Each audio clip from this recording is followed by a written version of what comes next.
Now, Jesus told us quite a few parables about money. Most of them were about being careful with money. Not stealing money, not coveting money, not loving money more than God. But today's parable is different. A certain rich man had a manager over all of his affairs, and the rich man heard reports about this manager. Now this manager was dishonest, corrupt, and was wasting his master's possessions. And so the rich man calls him into his office and says, "Hey, I know what you've been up to, and I want you gone." "You're fired," he asked them. He requested, he pleaded with them to pay him. And if they did, great. And so he was thinking, hey, what can I do right now while I still have this position to secure something for me in the future? Like, you can learn new skills, you can take classes, you can read books, you can listen to podcasts. There are so many things that we can do right now that can set us up for something better in the future. And so the lesson here is to use what you have, whether that be money, time, energy, attention, skills, whatever you have to build something for yourself in the future. He did something wise. He was thinking ahead. And so the big question is, how are we thinking ahead? Did he secure himself for the future, or did he fail? Secondly, look at verse 8. And the master commended that shrewd manager for his shrewdness. We shouldn't be deceiving people, but Jesus is saying that this manager acted wisely. And this manager was praised, not necessarily because he was dishonest, but because he was smart, because he planned ahead, because he thought ahead. That was pretty good. As it turns out, Jesus is commending this manager for his shrewdness, for his wisdom. But the big thing here is that he had a plan. He didn't just sit around and waste his time and say, are we clinging to what won't last, or are we stewarding what will echo into eternity? Maybe you're struggling financially. Maybe you feel like you wasted a lot of your time. Or are you putting your trust in what you're trying to gather, save, or hoard right now? Maybe you don't have a lot of influence or skills, but the question is, what are you doing with what you do have right now? He wants us to be shrewd with what we have right now. And remember, true wisdom isn't just about what you gain. It's about how you give, how you live, and who you're living for. Until next time, be faithful with little and live with eternity in mind. He wants us to think ahead with what we have right now, because one day we have to give an account for how we managed what we were given. Oh, I'm sorry, I'm broke. I guess I'll just beg. No, he thought ahead, took initiative. He made a plan. That's something that we should follow his example with. How are we using what we have right now to prepare for what may come our way in the future? But if they didn't, oh well, hey, he tried. For example, let's say you don't have any money. Well, you do have time, right? So how are you using your time? Let's say you don't have a lot of time. It says this, "Therefore we urge you, brothers, since you know the Lord's return is imminent, that you should be on guard against the flesh, opposing its passions and desires, since you know that you were ransomed from the futility of your past way of life.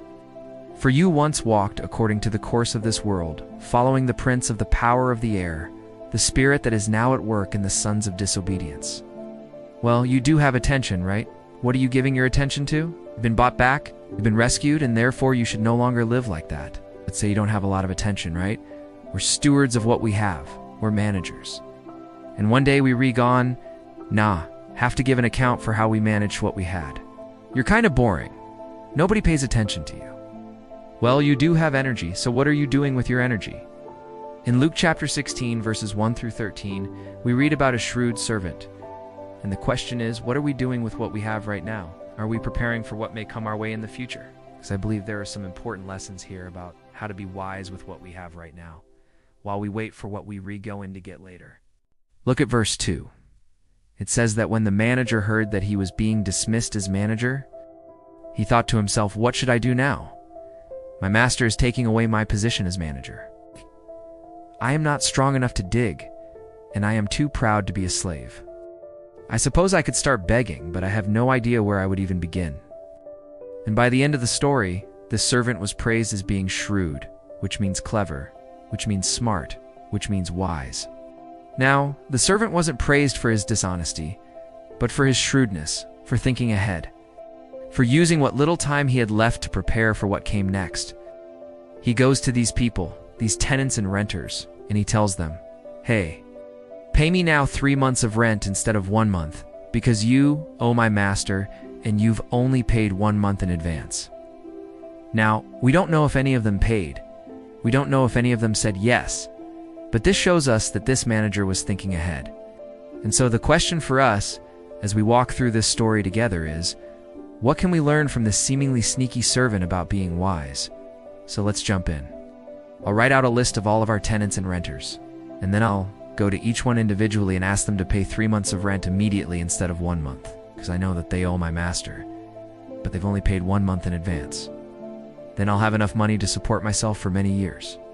So, okay, why am I sharing this story with you? Then he thought to himself, I know what I'll do. And so that's exactly what he did. And this is where we see his sneakiness. And if you notice, he didn't actually demand that they pay 3 months of rent. You see, this manager wasn't just wasting his master's money, he was also squandering his time. We live in a day and age where, if you don't have a lot of money, you can use your time, right? And so this manager, though he was certainly acting in his own interest, rather than the interest of his master, he did something shrewd. And if you're thinking, well, Josh, I don't have anything, then the question is, how are you using what you do have? You see, we all have something right now that we can use. We all have some resource, whether it be money, time, talents, influence. So we don't know how this manager's plan played out, right?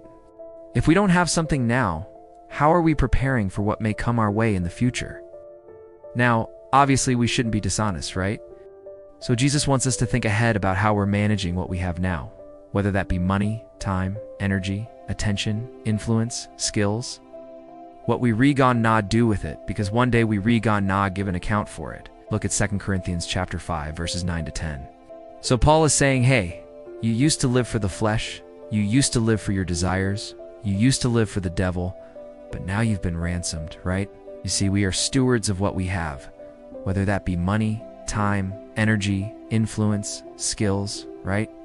So the question for us is, are we building our own comfort, or are we investing in God's kingdom? Listen, maybe right now you don't have a lot. And are you thinking ahead? Are you planning ahead? Are you investing in God's kingdom? Are you putting your trust in God for the future? So Jesus wants us to be wise with what we have right now. So let us make sure that we not just hoarding it for ourselves right now, but we reinvesting it in God's kingdom. Thank you for watching. This story challenged and inspired you. Don't forget to like, share, and subscribe for more scripture-based reflections.